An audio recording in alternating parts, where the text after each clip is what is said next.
Good morning, Coach. How are you? Good, guys. How are you doing? Doing fantastic. Thank you for that performance last night. I know you're always looking to improve on things, but, I mean, how much better can it really get than that, Coach, from an all-around performance, all the things we've been moaning and groaning about? You guys seem to just check off the list from the very outset of that game. How pleased were you with the overall performance? Yeah, I thought our guys did a really good job in the game. I thought the preparation was really good last week, and they just carried it into the game. And I thought we played probably our most complete game in all three phases for 60 minutes. The defense got it started with taking the ball away, and that's been such an important thing for us and really for any team to have success. And not only we take it away early in the game, but we cashed in on the opportunities. We turned the two takeaways into two touchdowns. So I thought that was an important way to start the game. But then, it's still early. You have to keep playing. You have to keep making stops and making the plays on offense and in the kicking game. And I thought we were able to do that throughout.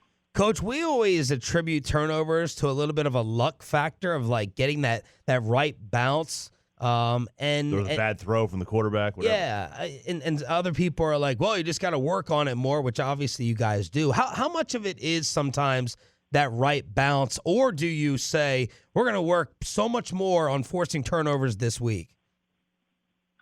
Well, you always work on them. We have what we call a ball period every day in practice, where we're working on how we catch it, how we strip it, how we hold it, all of that stuff, and we believe very strongly in that.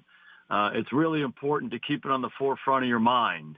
And when you have opportunities to strip the ball or get the ball out, or everybody's sprinting to the ball, because if it does come out, we have to be there to take advantage of it. All those things you have to keep preaching and make sure that everybody's thinking about it. It's on the forefront of their mind as they're doing their other job.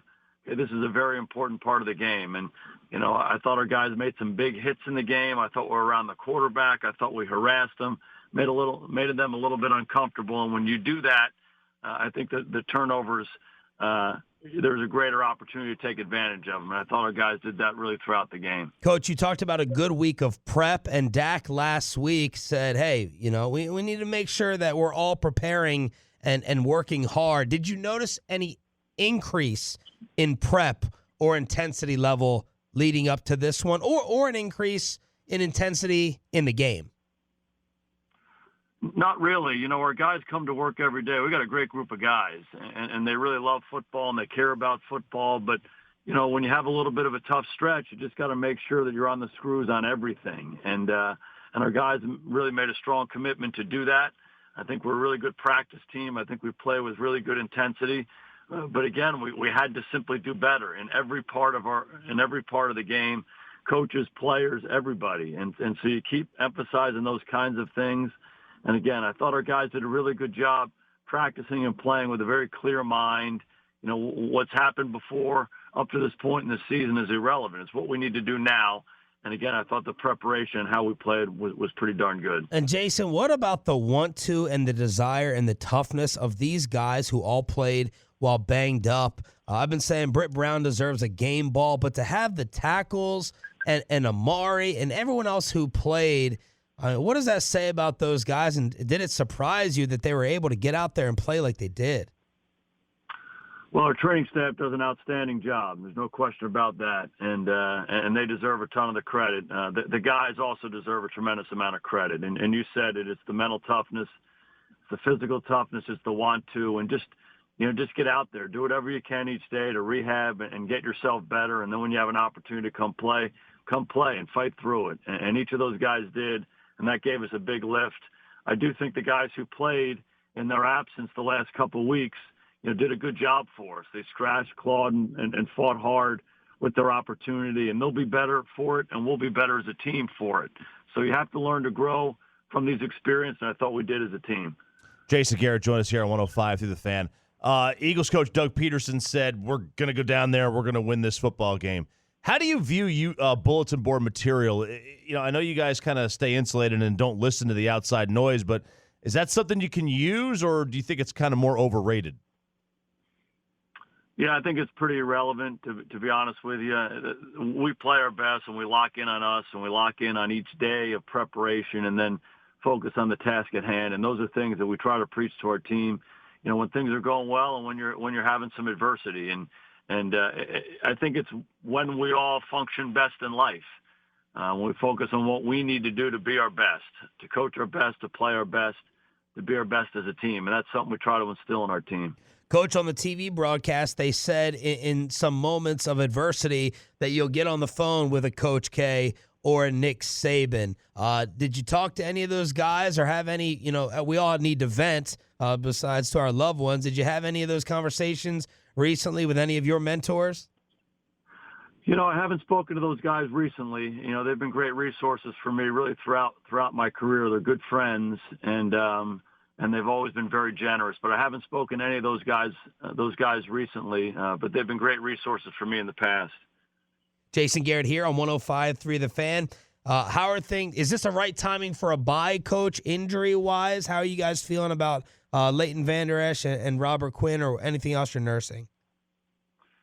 Yeah, in an NFL season, it's always a good time for a bye because typically you have guys banged up and guys have been fighting through some things. So as we talked earlier, a number of guys kind of fought their way back and were able to play in the game last night. Leighton did come out of the game and wasn't able to finish, and the same thing with Robert. So we'll see how those guys are doing today.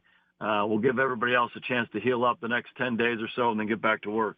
Coach, did you go into this game trying to open up the offense a little bit, open up that playbook? It looked like there were some different wrinkles. The option, obviously, to Tavon, Tony Pollard's usage. Did you guys try something different? No, those are things that we've been doing. We've run that option play. It's been a good play for us in the past.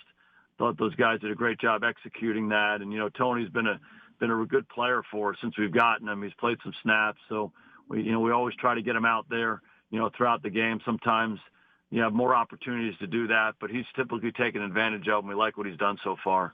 When it comes to working the clock in the second half, what's the sort of fine line? Is there a fine line? Because it looked like in the third, like late, mid-third, you start milking the clock a little bit. When's the fine line between too early and the right time?